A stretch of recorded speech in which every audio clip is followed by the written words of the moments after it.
Hello, welcome back to my YouTube channel. My name is Mariska Pulii, and today I have a very special guest. The woman who will chit-chat with Mariska today is a mediator, a peacemaker, Regina Lyons. Hi, good afternoon. You look so pretty. Oh, well, you're very kind, Mariska. It's nice to be here. Okay, so the first questions that I want to, it's not a question, but I want to chit chat with you about something about mediation or you as a mediator. So could you tell us about what a mediator does and how that fits into society? Well, mediation has been coming into the United States since about 1980 or so. Yeah, I think that it has come into practice because people in the United States tend to be very litigious. They tend to go to court. They tend to sue each other. And over time, I think that there's been a realization that rather than spending a lot of money, spending a lot of emotions, spending a lot of time, that it makes more sense to just sit down and talk things through. And that's where the mediator enters. So by definition, a mediator is a neutral third party who helps other parties come to their own mutually agreeable resolution to a set of issues. And it's done now in many, many aspects. It's done in communities, it's done in marriage dissolutions or divorce, it's done in business settings. It's done at every level these days. Okay, so if I can comparing within Indonesia, we just do mediation. We do both. We like a criminal and then civil. So for criminal, we do for like family abuse and minor if they are like a young or something like that. And then we did from like a copyright. We did a lot of mediation case like that. How about in America? Do you do like a criminal or is just a civil? Well, I think that by and large, it's at the civil level. Although there are some programs now that are taking off that are about bringing a victim and a perpetrator together to have a discussion and an apology and some sort of healing process in the criminal side. But that is very much in its infancy. Yeah, like in Indonesia, instead to do like what they say is like a retributive justice for the minor case. Yes. They do Yes. something like restorative Restorative justice. justice is the name Yeah, of it. Yeah. it's just like that in Indonesia. Yeah. Did you ever do something like that in America, or everything is just a civil? The restorative justice movement is just beginning here in the U.S. In Germany, though, they've been using restorative justice for about 20 years, maybe more. That's very much going on over there, but it's new here in the United States. Okay. So, Regina, if we talk about today's world, is the mediation more or less relevant these days? What do you think? Is it more or less what? More or less relevant these days? Well, I think it's very relevant. I think that the breakdown in communication overall in our society, the polarization of people not being able to speak with each other, I think that it really brings the idea of mediation and being able to talk about your interests instead of legal rights is a very relevant conversation. Yeah. Okay. How long the process? You have The process varies. The process varies depending on the situation. Some like in what the situation? in the business context, often mediation will be, if it's at an employee supervisor level, it might be one day. If it's a divorce mediation, it will be several meetings over time. So it depends on the complexity of the situation, and it depends on how much time and effort people have and are willing to spend on it. Okay, how long that you spend your time to communicate with the client, the both side? How long that you? Well, maybe it's helpful just for me to describe how I work with a case. Yeah, yeah. So when someone works with me, the first thing that I want to do is speak with each individual one-on-one and understand their perspective and understand what their goals are from mediation and understand their priorities.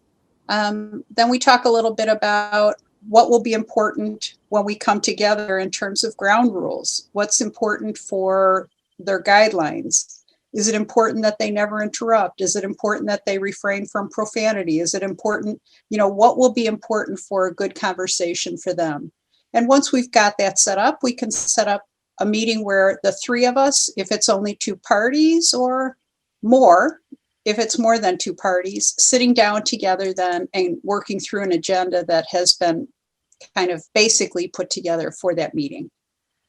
So do you mean that for both side need to have the ability to listen about what you say? What do you suggest? Do you suggest your what I say your client to do this, to do that? Do you suggest them to?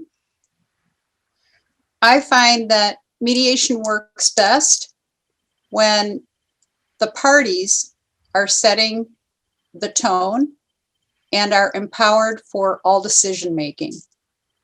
I work very hard not to persuade people, because when people come up with their own resolutions, their own ideas about how to solve things, when they come up with them, they are very powerful. When someone suggests what they should do, they're much less likely to stick. So really the focus is on the people sitting at my table coming up with their own resolutions. So their own resolution. And then from your side, do you when you know the case, did you already have the resolution or for them or? Well, sometimes people confuse arbitration with mediation. Mhm. And with arbitration, the arbiter is the person who makes decisions about the problems. They decide what's going to happen based on listening to the parties. Mediation is different. Mediation is where you listen to the parties and then help them craft their own solutions. They come up with the solutions. I'm not persuading them to solve their problem. It's up to them if they would like to solve their problem. So you just give them lots of idea or Well, a I lot find that of what I help people with is getting very clear about what would mean a resolution for them, helping them clarify their thoughts. Often when people are in conflict, their brain is kind of all a jumble. They don't really know how they feel yet, but they know they're upset and they know there are some things that they want to resolve. In talking and helping them bring out their perspective, usually they will evolve to a decision point that they come to, and that's what we're looking for. okay. So what led you to become a mediator? Well, I was very lucky. I was very lucky to discover that this exists. I came from the world of sales. And when you're in sales, you're a good listener, hopefully. But in the end, you get people to make the decision that you want them to make. you close the deal. And I found that to be manipulative. And over time, I wasn't comfortable with it. What you mean I manipulative? What you mean with the words manipulate? What do you mean? Yeah. What I mean by that is, if you, Mariska, are interested in some software and I'm selling that software, in the end, I will try to talk you into buying that software. Okay. I won't show you 5 different kinds of software and ask you which one you think you want. I will try to get you to buy the one I'm selling. Okay. So I'm going to manipulate you into that. And then in mediation? In mediation, you're a good listener. You listen to everything that they're interested in, what they want to have come out of it. But in the end, they decide with no manipulation. And that was very fortunate for me to find out that this exists and that I was able to make a change in my career and head toward that. And that was in the early 90s. I'm about 30 years into it, 25, 30 years doing this. Oh my God, yes, 1990. 1990, yeah. 30 years. So for what can you like explain how does someone become a mediator? Yeah, so nowadays law schools offer a mediation track, and people going to law school can opt into that area and learn about mediation. Another avenue is just to take a basic mediation class that is around 40 hours long, and then work in a practicum where they're working with some experienced mediators to get some experience doing this before they actually head out on their own. So there's a few different ways for people to go about doing that. What is the 2 different ways? What's the first ways and the second ways? Through law school, for example, you could go through, become an attorney, a mediator attorney, or you could take a class that is just 40 hours and then join, for example, a community mediation program where you do maybe a year-long practicum with some other mediators teaching you. Do you ever teach in this class? I do teach mediation at the University of Washington's Law School mediation training. Yeah, I'm one of their trainers. Okay. Are there several paths leading to this profession? Well, mostly the 2 that I mentioned are the ones that I'm aware of, is through school or through a course and then a practicum. Okay. If you can talk about it, there are some interesting cases you've worked on. Well, that's difficult. And the reason it's difficult is that mediation is a confidential setting. So one of the things that makes mediation work is that people come together, they sign an agreement to mediate where they agree that everything that happens in the mediation is confidential, which keeps me from really speaking about specific cases, unfortunately. For some cases it's confidential, but some they're okay for public in Indonesia. Some cases they don't want to. They want confidential. Mm-hmm. But some people, that's okay. Yeah. Here, I think it's pretty much confidential. People sometimes will, in the news, you hear about cases that go to mediation and they give the outcome. So they might say, okay, we went to mediation and we decided, and they tell you number 1, number 2, number 3, what the outcome is, but not the conversation about how they got there, not the discussion about what the issues were, but just what they've decided as a result of going to mediation. So what's the strangest outcome your sin?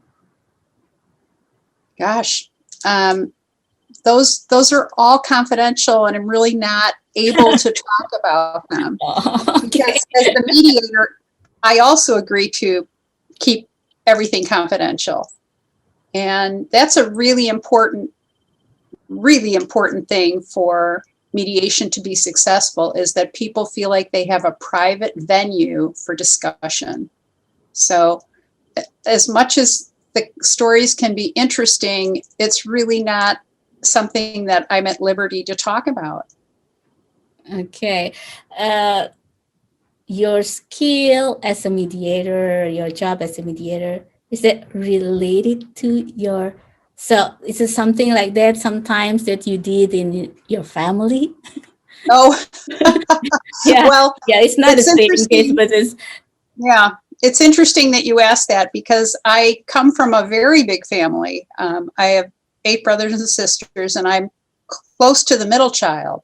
I'm in the middle three, and I think that I probably got a lot of training that way. In fact, one of my colleagues is also from a very big family. I think 11 children in her family, and she was also a middle child, and she's a mediator. So I have to believe that growing up right in the middle somehow gave us some skills about bringing people to conversation instead of fighting. so. Is there any? Can you share something about w- uh, when you did something about like kind of looks like a mediation in the family, and you was young, and then Oh, I honestly don't remember, remember anything from when I was young and doing that. I don't remember that. No. Um, what about no. if something like happened with between your husband and your son, like a kind of family mediation? Well, um, I would like to say that I'm good at using mediation skills at home, but I don't know if I'm very good at it. I think that sometimes when you're doing something, there's a saying that we have in the United States, that the cobbler's children have no shoes. And, how good am I at using these skills when it comes to me? I don't know. I guess my husband and son would have to answer that question. Yeah. Okay, what's been your most personally rewarding case? Well, um, yeah, some years ago I worked with a nonprofit, and they were on the brink of splitting up due to some issues that they were having internally, and I worked with them, and they worked very hard, and they were able to keep the organization together, and that was really cool. So that's the best reward that you ever. Absolutely. The reward that I get when I'm working with people is when they don't call me anymore, because that means they're getting along. Is again, That means that they've worked things out. Um, that's the best outcome for me, is no more business. so there is no, as a mediator, there is no, you cannot be friend with your client or something like that. No, being friends with my client isn't helpful, because I really need to keep a third party objectivity and not become personally invested in one outcome over another outcome. It has to be whatever their outcome is. And when you become friendly with them, it's easy to start advocating for one of them. Oh, this is And different. I, Yeah. I, I don't advocate for either party. So have you ever been through the situation like you don't know your the client, and then when you meet the client, and then you know that, oh my goodness, it's my friend's husband or my friend's wife, and then do you still want to keep going, or you like, oh no, no, I need to stop because I know their husband and or I know their wife or something like that. Well, that's actually part of the intake process when you're starting a case, is to do what they call a conflict check. And that is to be sure that you don't have any conflicts with any of the parties. So if for some reason you know one of the parties, you explain that you know them, you tell them that you feel comfortable mediating with them or not. I have had friends ask me to mediate cases that they're involved with, and I never do that, because if it's a friend of mine, I couldn't possibly be objective. Even if I wanted to be objective, of course, I'm going to think of my friend first. So these are cases that are never appropriate for me to take on. Okay, Regina, what advice would you give to our audience when they find themselves struggling with a problem they feel they can't resolve? Well, unfortunately, the first step is always the most difficult one. But the very first step is to listen to the other party. One of the reasons people end up in mediation is because they've become unable to listen to each other. They're stuck in their own perspective, and they just can't even hear the other party anymore. So the first step is to do your best to listen. Typically, when people are in a dispute, all they're thinking about is, how do I make my position really strong? How do I make my point? And exactly the opposite is more effective, which is to just start by saying, look, I know something's wrong between us. I want to hear from your viewpoint. What is it? And I'm just going to listen. And then being able to just sit and listen is your best first step. Okay, thank you so much, Regina. You're welcome. Thank you for the time. Okay, say hi to Theo and Louis. I sure will. Bye. Bye-bye. Okay, it is enough for today. And as usual, at the end of the video, I have tips from Marty Lyons. Check this out. Hi, and welcome back for another tip from Marty. Today is going to be kind of a little bit of a fun day, or fun tip today.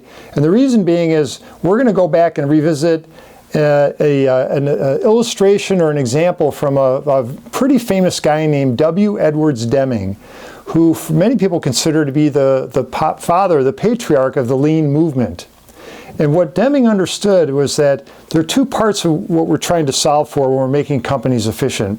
One, as we talked about before, is reducing the amount of time it takes to get the product through the process. The other one, so that's time reduction or lean. And the other one is how to reduce the variation. So think of it like this. If you're cutting blocks of wood and you push a block of wood over and you cut this with the saw, you slide the wood over, cut the saw, and you measure, say, oh, they're all exactly the same. But you know, if you bang that edge pretty hard, it might move that stop a little bit. Next thing you know, your measurements are off and you're starting to cut blocks long or short or whatever. And that's called variation. How to reduce that is pretty interesting, because a lot of people think, well, we'll just do this and that and then we solve the problem. And the answer is not that simple. So here's an example that Deming came up with to help, of all people, managers begin to understand that variation is the scourge of their company and they need to really understand what they're talking about. So this container is filled with white beads, except there's a few red beads in there too. So that what we do is we pretend, this is what Deming did, he would pretend with managers or people in the room that they're being paid to come in and make white beads. So that's their job. So they would take this paddle that has 50 holes in it, kind of a noisy operation, and shake it around, and voila, the idea is to fill all 50 holes, which they did, except that, oh, I'm being paid to make white beads, not red beads. Why do I have two red beads? And what Deming would do is he'd stand there and he'd start verbally harassing the people saying, Marty, what's wrong with you? You're being paid to make white beads. We told you what the job description is. What's your problem? Okay, I'll come back the next day and I'll work harder. I'll work really hard and I'll try and make white beads. So I'll do my best. Oh. Now he would say, Marty, what's wrong with you? You're going backwards. You had 2 yesterday and now 5 today. You got some real problems here. You better shape up with your attitude there because this is a big problem. This is not what we hired you to do. Okay. So I keep showing up for work. Whoa. I did a good job today. I made all white beads. And so Demi would pat me on the back, say, good job. And he turned to everyone else, say, look what Marty did. He's doing a good job today. That's what we need to do. Then we need more of that. And the next day I come back into work. You can kind of see where this is going. So let's pretend we have 5 days of work. Like, ooh, it's Thursday, day 4 of the work week. Ugh, I'm back to 4 red beads again. So I had 2, 5, 0, 4. This is Thursday. It's like Friday's coming up. It's like, man, does this company want to keep me employed? I'm not doing a very good job. Take one more stab.